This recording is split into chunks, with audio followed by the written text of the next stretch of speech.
ഇത്തവണ ഓണത്തിനൊരു ഓട്ടപ്പാച്ചിലായിരുന്നു കേട്ടോ. തലേന്ന് തന്നെ എല്ലാം അരിഞ്ഞ് പെറുക്കി ഫ്രിഡ്ജിലാക്കിയിട്ട് എല്ലാം റെഡി ആയപ്പോൾ 12:30 മണി കഴിഞ്ഞു ഉച്ചയ്ക്ക്.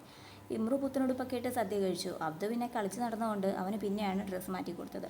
സദ്യ സൂപ്പറായിരുന്നു. ഉപ്പേരിയും ശർക്കര വരട്ടിയും പപ്പടവും മെഴുക്ക് വരട്ടി തോരൻ പച്ചടി കിച്ചടി അവിയൽ കൂട്ടുകറി എരിശ്ശേരി പരിപ്പ് കറി സാമ്പാർ തൈര് 2 കൂട്ടം അച്ചാർ. ഇത്രയുമായിരുന്നു തിരുവോണ സദ്യക്ക് ഞങ്ങൾ തയ്യാറാക്കിയത്. പക്ഷേ പായസം ഇത്തവണ പുറത്തായി. യാത്രയ്ക്ക് ധൃതി കൂട്ടിയുണ്ട് പായസം വേണ്ടെന്ന് വെച്ചു. പിന്നെ തൃക്കാക്കര അമ്പലത്തിൽ ഉത്സവം കാണാൻ പോയി. ഈ ലൈറ്റൊക്കെ കാണാൻ കുട്ടികൾക്ക് ഒരുപാട് ഇഷ്ടമാണ് കേട്ടോ. ഈ അതൊക്കെ മാറി വരുന്നത് കാണാനൊക്കെ അവർക്ക് ഭയങ്കര രസമാണ്. അവർ ഭയങ്കര ചിരിയും കളിയും മേളമൊക്കെയാണ്. കുറേ നേരം അങ്ങനെ ഒന്ന് ലൈറ്റൊക്കെ കണ്ടു. നോക്കുമ്പോൾ അപ്പുറത്ത് പിന്നിൽ ആനകളെ കെട്ടിയിട്ടേക്കണം. അങ്ങനെ അടുത്ത് പോയിട്ട് 1-2 സെൽഫിയൊക്കെ എടുത്ത് തിരിച്ച് വീണ്ടും കുറച്ച് കളിപ്പാട്ടമൊക്കെ വാങ്ങി കുറച്ച് സ്നാക്സൊക്കെ വാങ്ങി കഴിച്ചിട്ട് നോക്കുമ്പോൾ ഉണ്ട് അപ്പുറത്ത് നടക്കണു തിരുവാതിരയും നാടകവും. രണ്ടും കുറച്ച് നേരം കണ്ടു.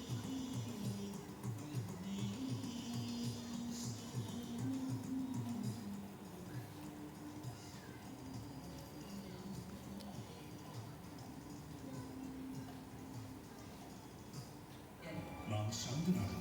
പക്ഷേ അത് കൊടുങ്കാറ്റിന് മുമ്പുള്ള ശാന്തത ആകാതിരിക്കാൻ പ്രാർത്ഥിച്ചു. മനസ്സിലായില്ല. മനസ്സിലാകില്ല.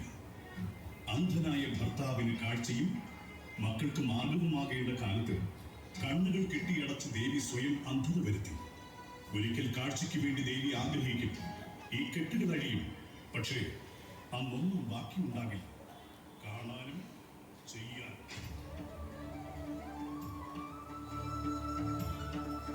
തൃക്കാക്കര അമ്പലത്തിൽ ഉത്സവം എല്ലാം കഴിഞ്ഞ് അവിടെ നേരെ വിട്ട് ഇവിടെ എത്തിയത് ആലപ്പുഴ ബീച്ചിലാണ് കേട്ടോ.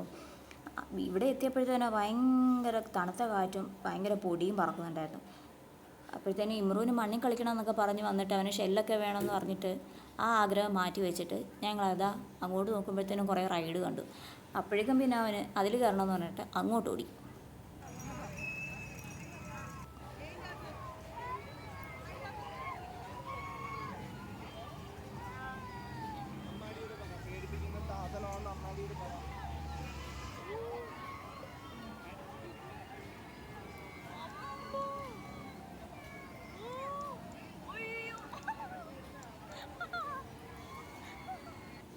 ഇതാ ഈ ട്രെയിൻ കണ്ടോ? ഇതിൻ്റെ ഏറ്റവും പിന്നിലായിരിക്കുന്ന 3 പേരെ നിങ്ങൾക്ക് പരിചയമുണ്ടോ? ഞങ്ങൾ 3 പേരുമാണ് കേട്ടോ. നല്ല രസമുണ്ടായിരുന്നു ഇതിൽ കയറാനായിട്ട്.